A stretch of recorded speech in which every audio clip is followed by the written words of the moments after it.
Kemudian yang ketiga yang menjadi rumus di dalam kita belajar adalah wastibarun, sabar ya.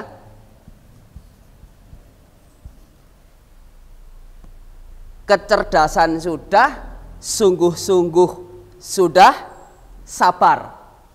Yang nomor 4 adalah bulughoh.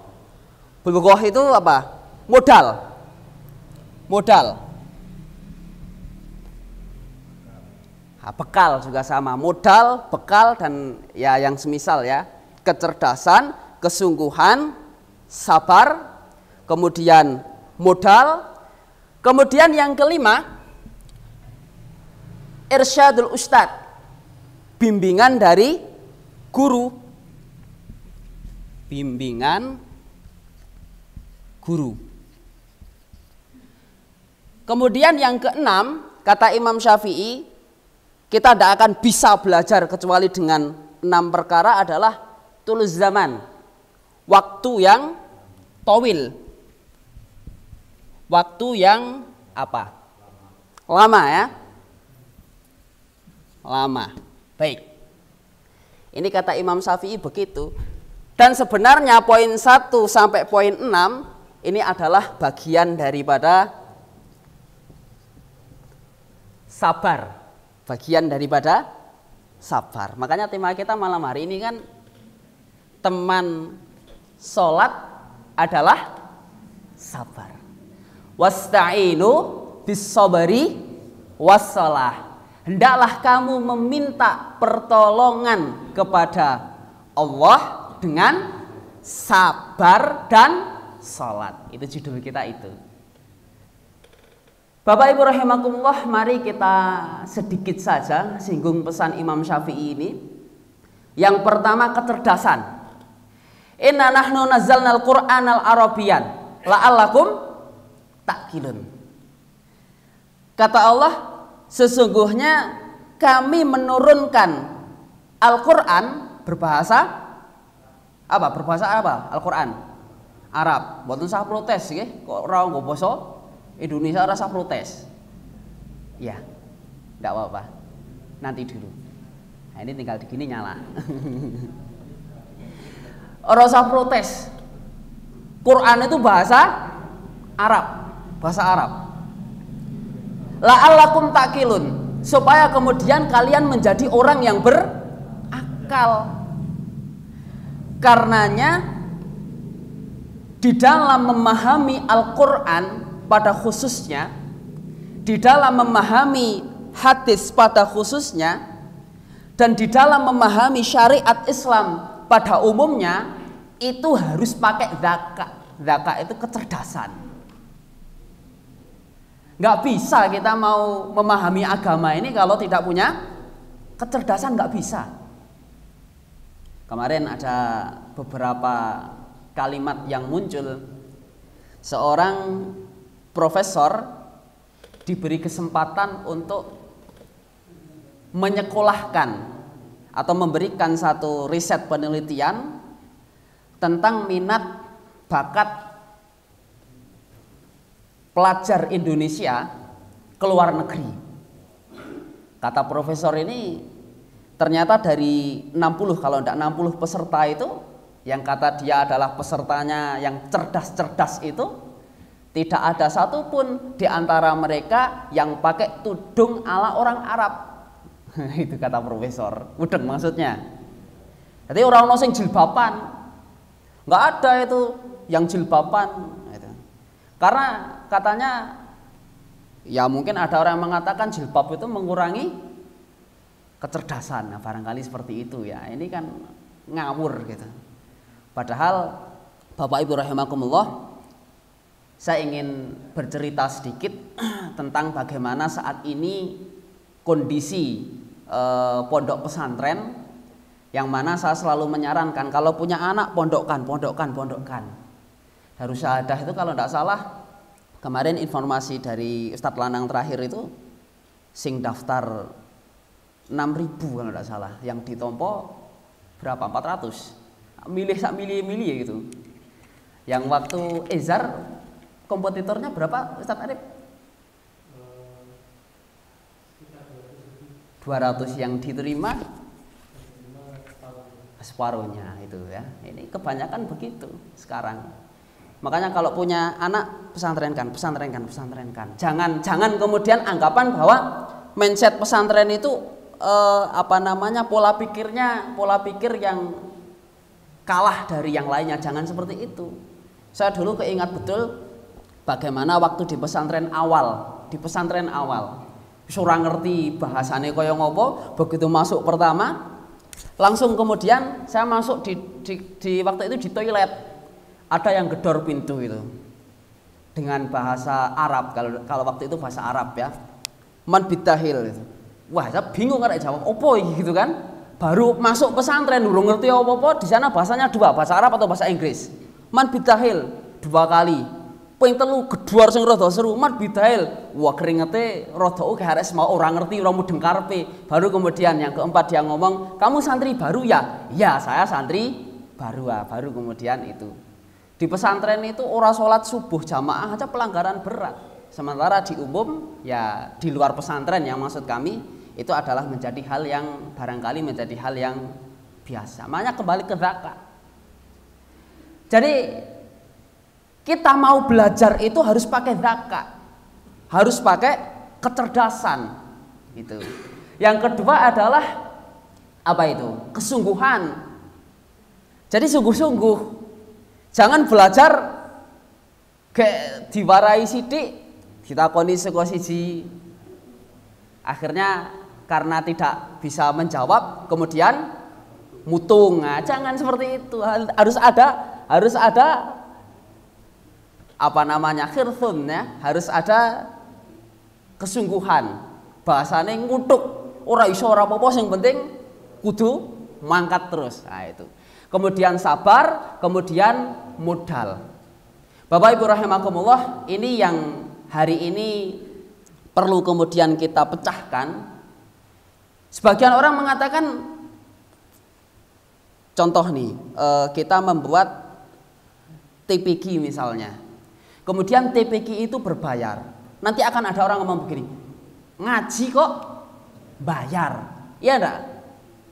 Ustadz Muslih itu yang menjadi tim kami, tim di Kutab, Ustadz Muslih, termasuk formulator beliau di Kutab di sini, itu diprotes, ngaji kok bayar. Tak warai, wong samang nyuwun sewu ke terminal nunut napa pipis 2.000 kok ngaji gratisan. Nah begitu toh.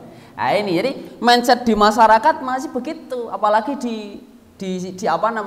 tempat-tempat yang ya agak di pinggiran, ngaji kok bayar samang pipis wae bayar.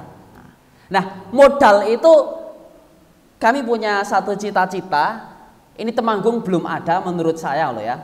Temanggung belum ada TPQ yang hari ini eksis, dalam arti kalau rumah tahfidz kita sudah punya di Gria Sakinah, itu rumah tahfidz.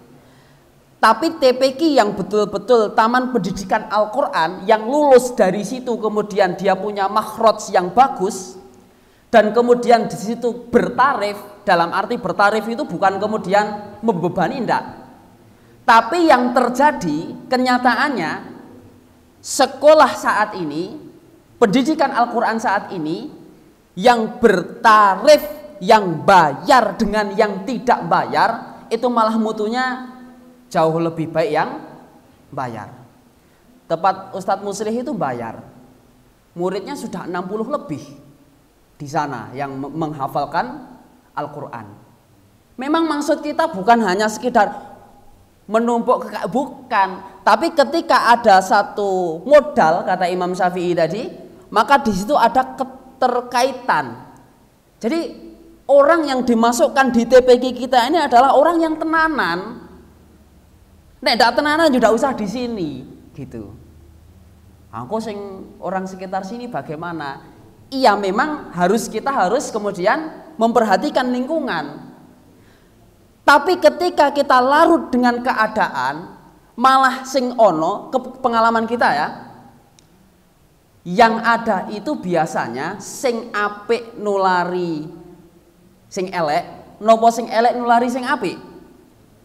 Kebanyakan rata-rata yang elek nulari yang apik. Maune ono potensi jadi tidak ada potensi. Makanya ini kami masih punya cita-cita bagaimanalah kita kemudian punya TPQ yang bertarif itu, dalam arti bukan kemudian alamin bayar enggak, tapi kemudian memang kita pingin kualitas.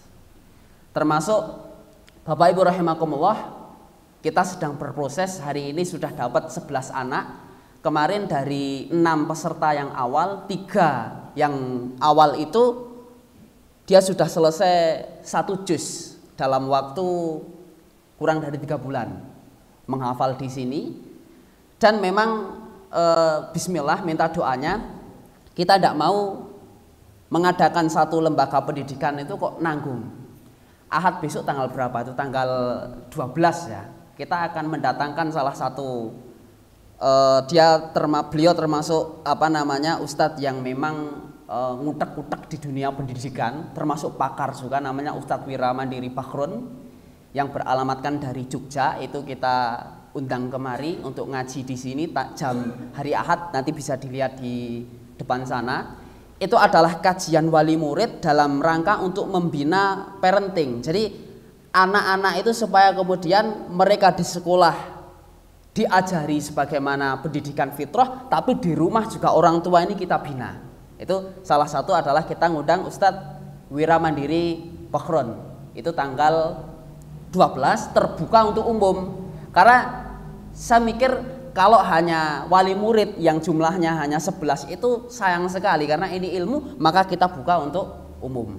Hari ini kita sudah ngontek Ustadz Budi Azhari yang suatu ketika insya Allah dia akan hadir di sini juga untuk memberikan support kepada kita di dalam ya memang tadi. Jadi Kutab itu menjadi sekolah yang benar-benar, bukan menjadi hanya sekolah yang ala kadarnya. Kita tidak mau seperti itu. Insya Allah seperti itu. Makanya adanya modal. Kemudian ada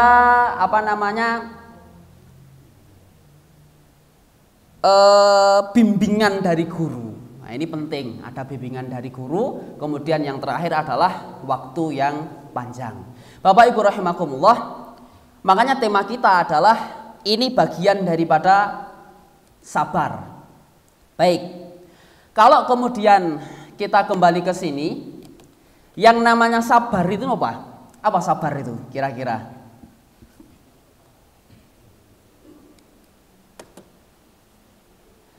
Orang bilang sabar. Apa itu sabar? Baik, secara pengertian sabar itu di sini. Kalau menurut menurut bahasa, yang namanya sabar itu secara bahasa sebenarnya sederhana sekali, al-habsu ya. Atau kemudian diartikan dalam bahasa kita adalah penjara. Penjara atau sijnun. Saya mau tanya, kira-kira yang namanya penjara itu enak napa mboten? Enak enggak namanya penjara itu secara bahasa? Dari kalimatnya aja penjara. Kira-kira penak apa ora? Ning ada penjara yang enak. Kalau penjara kok kepenak, berarti bukan penjara gitu ya. Ini namanya sabar. Adapun secara istilah ini ada 3 makna. Yang pertama adalah sabar di dalam ini ketaatan kepada Allah Subhanahu wa taala. Ini sabar yang pertama. Di dalam ketaatan. Kemudian sabar yang kedua adalah di dalam menjauhi perkara yang haram. Menjauhi yang haram, itu sabar. Kemudian yang ketiga, kata para ulama, yang namanya sabar adalah menahan diri dari takdir yang tidak diinginkan, ya, takdir yang tidak diinginkan. Baik, jamaah sekalian, itu sabar. Kenapa ketaatan itu sabar? Kok iso taat kudu sabar? Kira-kira kenapa? Kenapa taat itu juga bagian dari kesabaran? Kira-kira kenapa? Contoh begini, jenengan tadi mau berangkat ke masjid, kemudian qadarullah ini agak hujan. Juk yang pakai sepeda harus pakai mantol, kemudian yang dekat harus pakai payung. Padahal umpomo nggih kok di rumah tidak berangkat ke masjid, njuk ndamel kopi kalih nglinting, njuk nonton TV, enak ndak kira-kira? Enak yang mana antara ngopi dengan ngaji? Kira-kira secara manusia loh ya, secara manusia kira-kira enak yang mana? Ya enak sing ngopi, ora kudanan, ora kangelan nang masjid kesuwen, ya kan? Iso disambi nglinting, iso ditambi nonton TV karo legerengan. Nah, ini. Tapi panjenengan hadir di sini, memilih untuk itu. Anda bisa melakukan hal yang lainnya dalam perkara-perkara yang mubah, atau bahkan kemudian Anda juga bisa melakukan hal-hal yang dalam perkara maksiat. Makanya itu ada kesabaran. Nek ora sabar, ora iso. Begitu ya. Pagi-pagi krungu adzan subuh harus berangkat ke masjid. Sabar enggak kira-kira? Sabar. Maka ini sabar di dalam ketaatan kepada Allah Subhanahu wa ta'ala. Panjenengan yang memiliki harta melebihi nisab harus kemudian mengeluarkan zakat mal. Kira-kira untuk menahan zakat mal bisa enggak? Milih bayar atau tidak, ada pilihan enggak? Ada, tapi panjenengan bayar, sabar. Kamangka dong-dongane ya walaupun enggak banyak, tapi uangnya itu bisa digunakan untuk yang lainnya. Maka ketaatan itu membutuhkan kesabaran. Sabar yang nomor 2 kata para ulama adalah sabar di dalam hal-hal yang diharamkan oleh Allah Subhanahu wa ta'ala. Sabar. Jadi kita secara manusia kadang-kadang kepingin untuk bermaksiat, ya, pingin kadang kemudian kita mengambil sesuatu dengan cara riba, padahal ya belum kuat kita untuk membeli itu. Akhirnya cari jalur lain dengan cara sistem ribawi. Nah, barang itu kita dapatkan dengan cara riba. Itu mesti ada sabar di situ, sabar dalam menahan hal itu. Kemudian yang ketiga adalah sabar di dalam takdir yang tidak sesuai dengan sesuatu yang kita inginkan. Bapak Ibu rahimakumullah, menurut jenengan nomor 1, nomor 2, nomor 3, kira-kira yang paling berat nomor berapa? Kira-kira yang sabar di dalam ketaatan kepada Allah atau sabar di dalam berbuat kemaksiatan atau sabar di dalam menghadapi takdir yang diinginkan? Kira-kira yang paling berat yang mana? Kira-kira nomor 1, 2 atau 3? Nomor pinten? Nomor 3. Sabar dari sesuatu hal yang tidak kita inginkan. Betul, ini yang paling berat. Contoh, ada seorang yang memiliki harta, misalnya punya kendaraan baru gitu. Akhirnya kemudian baru beberapa hari dia pakai, ternyata kendaraannya hilang. Nah, contohnya begitu. Berat ya itu ya? Berat. Baik. Tapi kata para ulama, sabar yang paling berat itu adalah yang nomor 1. Jadi ternyata selama ini hal-hal yang kita dapati dalam kehidupan kita yang tidak sesuai dengan yang kita inginkan, hal-hal yang menurut kita menyakitkan, itu adalah sabar yang menduduki prioritas nomor 3. Baru kemudian sabar yang lebih hebat dari itu adalah sabar di dalam meninggalkan kemaksiatan atau sabar di dalam melakukan sesuatu hal yang tidak diizinkan secara syariat. Baru sabar yang paling istimewa adalah sabar di dalam ketaatan kepada Allah Subhanahu wa Ta'ala. Ini kata para ulama begitu. Alasannya kenapa? Alasannya, kalau sabar yang nomor 3 di dalam menghadapi sesuatu yang tidak mengenakkan itu, mau tidak mau, suka tidak suka, takdir itu pasti akan terjadi. Betul tidak? Betul. Kehilangan harta, mau tidak mau takdir itu sudah takdirnya hilang. Kehilangan orang yang kita cintai, mau tidak mau hilang itu.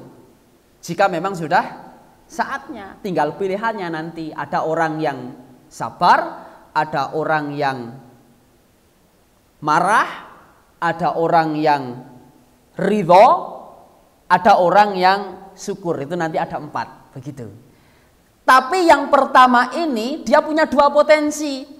Diberi harta, hartanya ini bisa disalurkan menjadi pahala, bisa disalurkan menjadi maksiat. Dan orang yang menyalurkan menjadi pahala, jangan dikira kemudian dia tidak memiliki potensi untuk menyalurkan kepada keburukan. Maka ini merupakan sabar yang hebat. Karena satu sisi dia bisa mengikuti hawa nafsu, sisi yang lain dia bisa mengikuti sesuai dengan apa yang diinginkan oleh Allah dan Rasulnya. Berarti sabar yang paling berat niku napa wau? Sabar di dalam melaksanaan ketaatan kepada Allah Subhanahu wa Ta'ala. Ini kaitannya dengan masalah sabar. Baik.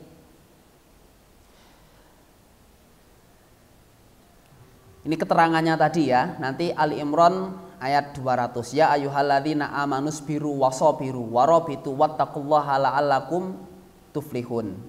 Ini Ali Imran 200 itu, ini luar biasa.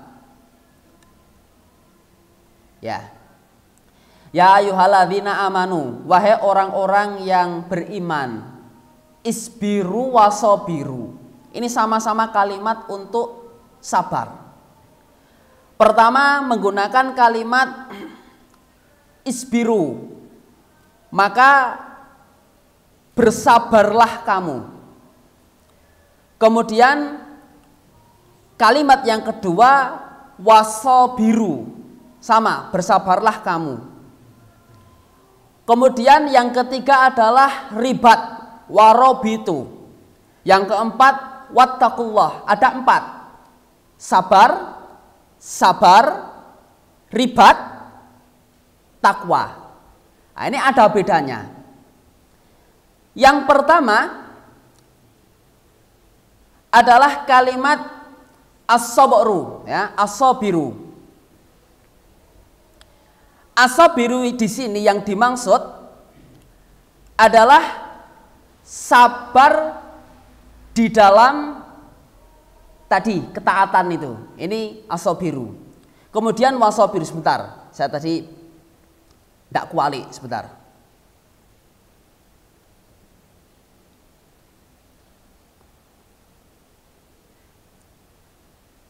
Keterangannya ada di bawah.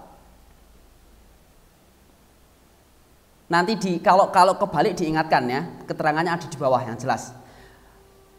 Yang pertama ini adalah sabar isbiru, itu di dalam ketaatan kepada Allah Subhanahu wa Ta'ala. Kemudian yang kedua adalah sabar di dalam sesuatu hal yang diharamkan oleh Allah. Kemudian yang ketiga adalah ribat. Ribat itu apa?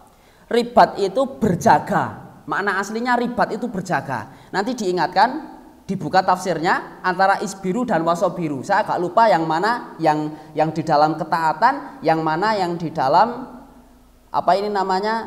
menjaga kemaksiatan. Karena dua maknanya itu. Yang pertama adalah di dalam ketaatan, yang kedua adalah di dalam menjaga kemaksiatan. Kemudian ribat. Ada istilah ribat. Ribat itu secara pengertian, yang namanya ribat itu adalah berjaga.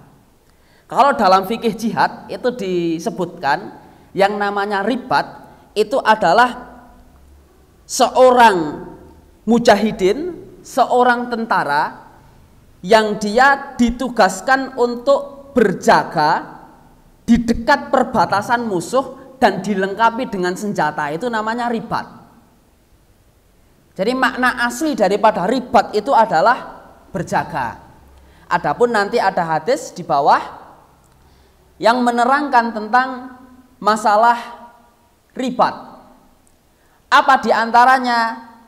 Di antaranya yang dimaksud dengan ribat, kata Nabi kita Shallallahu Alaihi Wasallam ini ya, isbaghul wudhu ala makarihi, menyempurnakan wudhu ketika dalam keadaan tidak disenangi.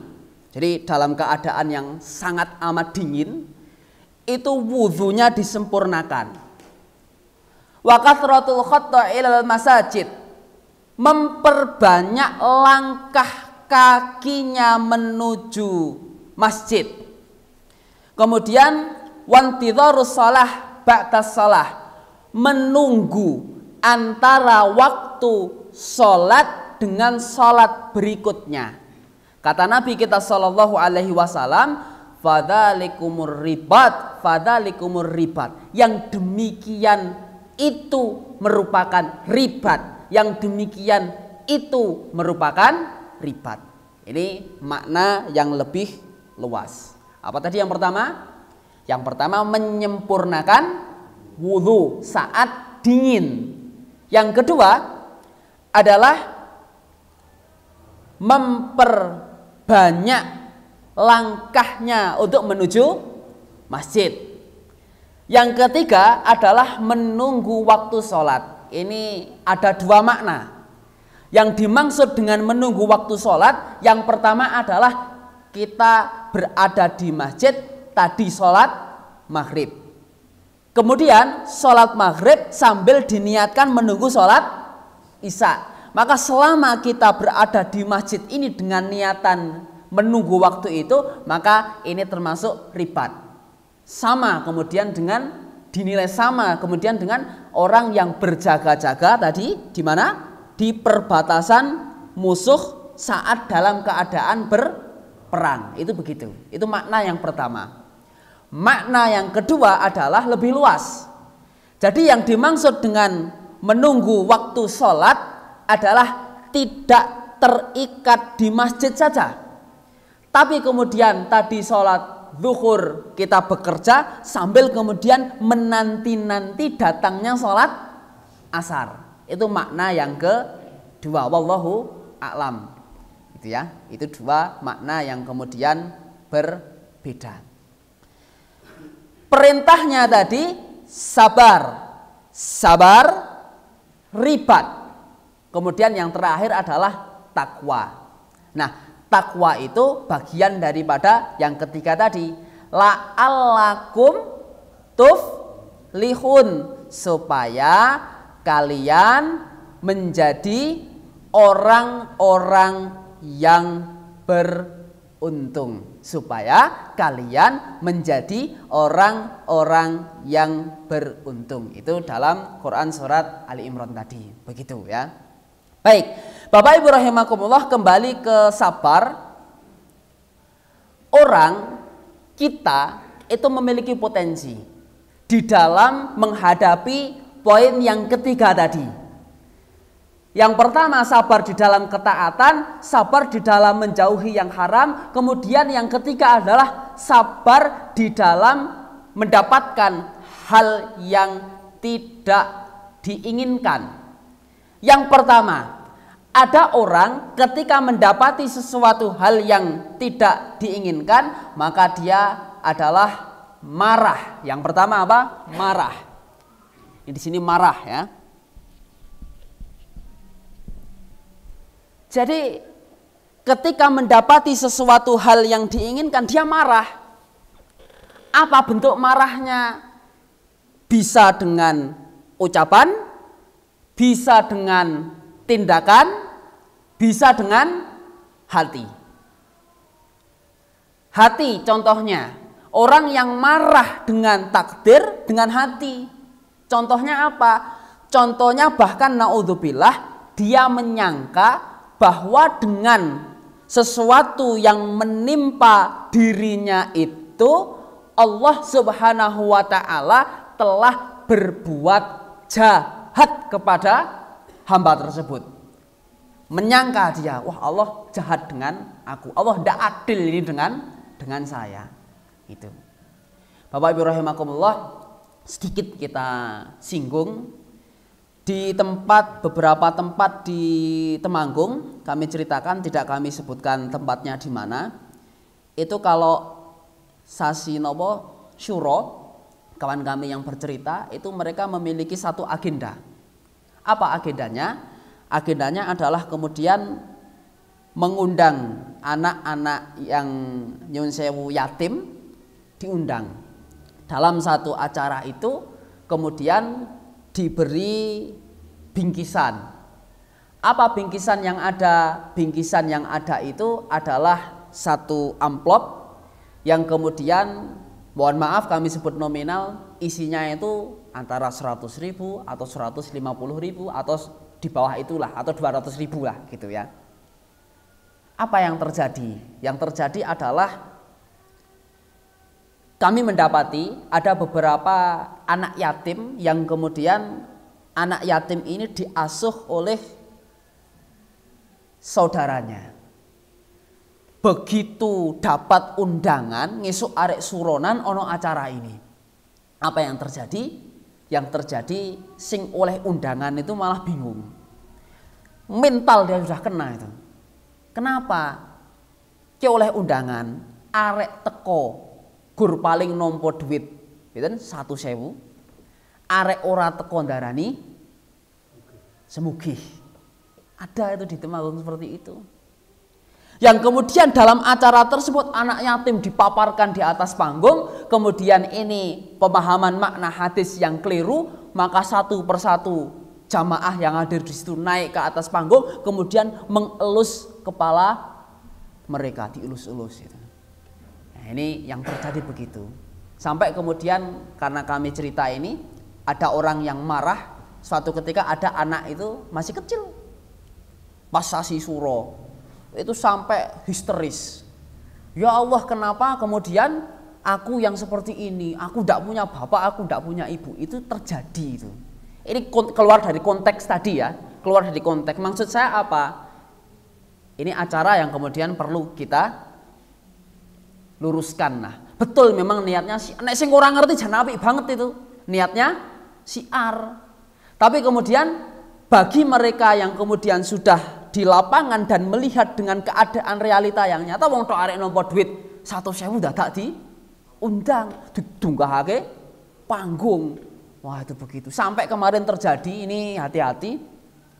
Ada, kami tidak sebut dari mana, anak yatim datang satu tim, difoto itu. Oh, di sini ada anak yatim. Ya ada, difoto. Habis difoto, kemudian diupload di sosial media.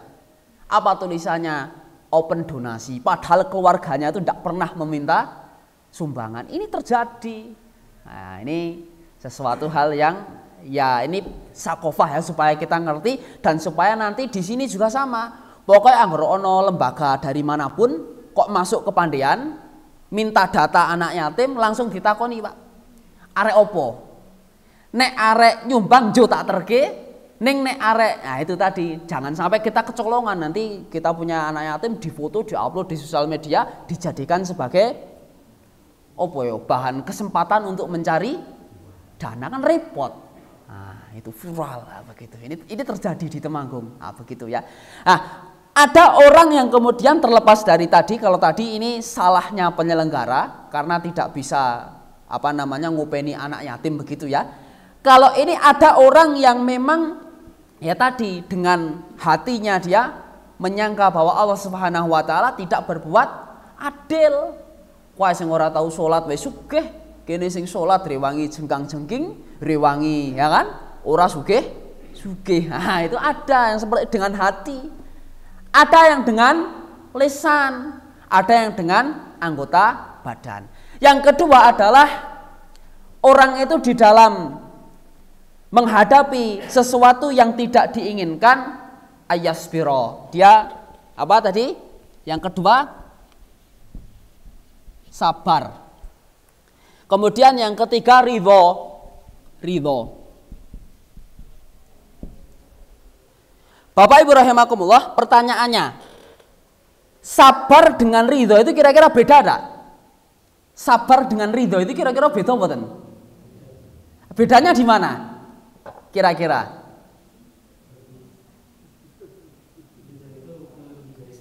Ya, ridho itu melebihi dari sabar. Ada lagi?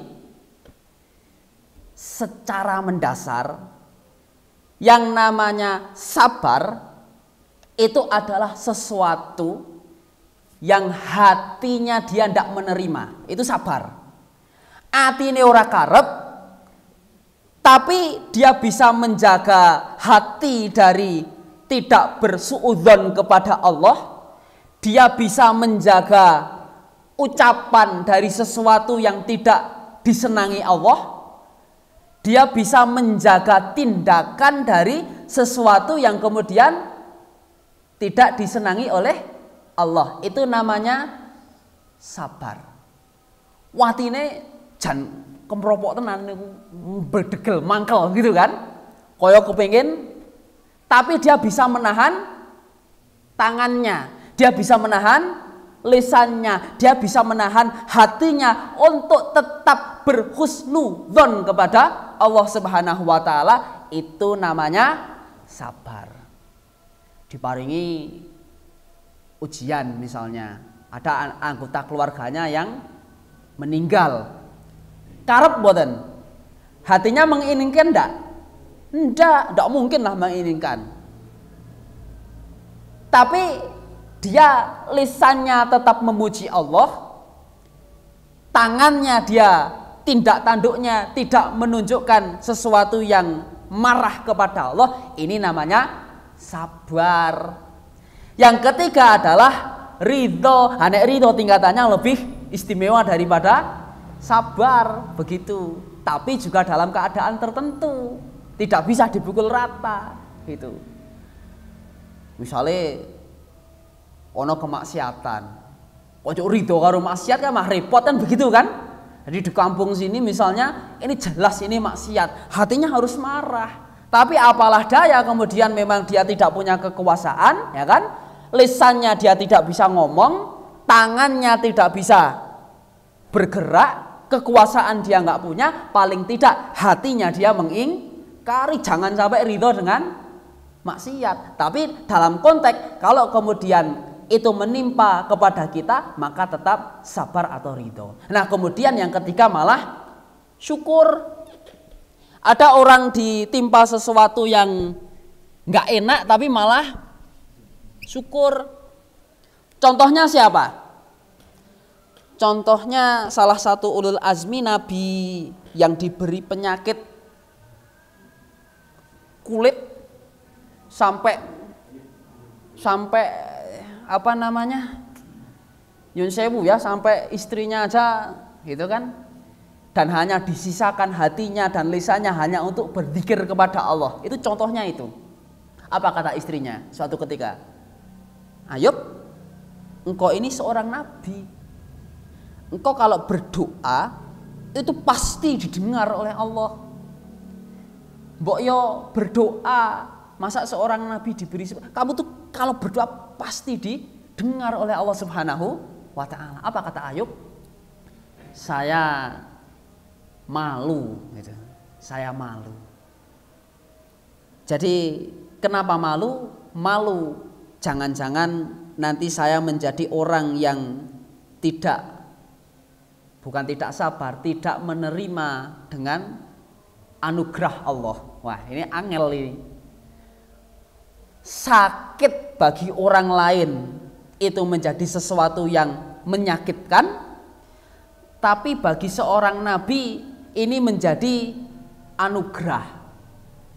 Kenapa anugerah? Iya, karena ketika dia ditimpa sakit, kemudian dia bisa bersabar, bahkan sampai kemudian di sini dia bisa bersyukur. Wah, ini pahala. Masa orang diberi pahala, dia malah kemudian tidak bisa mensyukuri apa yang diberi itu. Nah, orang sakit itu kan pahalanya luar biasa kan, begitu kan? Nah, ini teori daripada mengubah musibah menjadi anugerah. Ini luar biasa itu. Saya teringat Pak Toro, Allahu yarham, itu beliau pernah dulan bersilaturahmi ke guru kami, namanya Ustadz Abdullah, sudah meninggal juga, Allahu yarham. Ketika bercerita tentang bagaimana keadaannya, waktu itu saya menyaksikan betul Pak Toro sudah semakin melumpuh, lemes, dan ya memang seperti itu keadaannya. Akhirnya kami main ke sana, kemudian mengeluhkan keadaan itu, dan guru kami Ustadz Abdullah itu bercerita, dulu pernah Pak Toro ada orang persis seperti jenengan, sakit tapi sakitnya tidak sama, datang ke sini. Kemudian kula niku ya ora iso ngekei resep, kula tok iso maca kitab, kula tak ngepek kitab. Nah, ngepek kitab itu nyuntuh kitab ki nang kitab kok ceritane Nabi Ayub kok kaya ngeten gitu. Jadi kata kuncinya merubah apa tadi? Musibah menjadi anugerah. Maka perbanyak alhamdulillah. Karenanya para nabi itu ketika melihat sesuatu yang tidak dia inginkan, tetap dia memuji Allah. Alhamdulillah ala kulli hal. Nah, itu akhirnya begitu yang terjadi. Jadi ketika Pak Toro waktu itu mulai semakin melemah, itu dirubah. Wah, ini anugerah.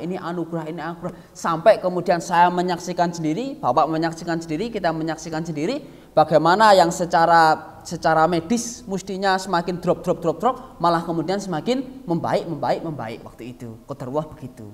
Nah, maka di sini salah satu usaha yang bisa kita lakukan di dalam kita mendapati takdir yang tidak diinginkan, maka berusaha untuk husnudzon dan kemudian merubah tadi mindset ya. Jangan dianggap bahwa ini adalah sesuatu yang menyusahkan, terutama sakit itu tadi, tapi ini adalah ladang pahala yang bisa kita dapatkan. Ini masalah sabar, okay? Kemudian ada perintah khusus wasta'inu bis-sabri was-shalah. Nah, itu nanti ada keterangannya dalam surat yang sangat terkenal dalam konteks kitab ini diterangkan kenapa kita harus sabar, karena sabar itu merupakan kunci daripada kesuksesan. Orang itu mau berbuat jahat saja dia harus sabar, betul ya? Betul. Seorang yang pengen mengkonsep kejahatan dalam jumlah yang besar itu harus sabar, tidak mungkin bisa spontan, tidak bisa, harus sabar. Apalagi kita kemudian pengen mendapatkan satu kebaikan, maka sabar. Nah, besok kita akan bahas salah satunya adalah kalimat fa inna ma'al usri yusrun. Nah, itu demikian, mudah-mudahan bermanfaat. Kemudian Bapak Ibu rahimakumullah, ini ada pengumuman besok malam Ahad, besok sore itu ada kajian tahsin di masjid ini. Ustadz Amir Fayat ya, Ustadz Amir Fayat kajian tahsin. Kemudian nanti ada kajian juz amma, begitu ya, kajian tafsir dan juz amma. Dan nanti panjenengan bisa melihat di sana, itu pamflet sudah kita buat kegiatan yang ada di Al-Amin ini, termasuk yang Ustadz Wira Mandiri Background. Panjenengan silahkan bisa hadir untuk mengikuti kajian yang akan kita berikan pada kesempatan yang akan kita lalui begitu. Kalau tema Ahad pagi itu fokus dalam masalah pendidikan, pendidikan. Satu lagi sebenarnya hal yang ingin saya masukkan ke sini adalah fikih fikih keluarga. Ini penting. Kemarin kami sudah mencoba untuk memasukkan, jadi Ustadz Agus Effendi ini kan 1 bulan 4 kali. Nah, yang 1 kali ini Ustadz kami minta untuk nanti kita memasukkan 1 lagi yang memang ini nanti akan nguplek-uplek fokus ke masalah dunia keluarga. Itu penting sekali dalam masalah dunia keluarga. Tapi hari ini belum bisa kita selenggarakan fikih kajian pendidikan keluarga. Mudah-mudahan ke depan dimudahkan oleh Allah Subhanahu wa taala sehingga nanti komplit kita tahsin ada, akidah ada, hadisnya kita belajar, fikih pendidikan keluarga kita belajar, qawaid fikih kita belajar, tahsin kita belajar, pinter ya lulusan Jamaah Masjid Al-Amin nanti gitu ya. Mudah-mudahan begitu. Aku qouli hadza subhanakallahumma wa bihamdika. Insyaallah besok pekan depan nanti bisa diwaos di sana siapa yang memberi materi. Mari kita tutup dengan bacaan hamdalah. Alhamdulillahirabbil alamin. Subhanakallahumma wa bihamdika asyhadu alla ilaha illa anta astaghfiruka wa atubu ilaik. Assalamualaikum warahmatullahi wabarakatuh.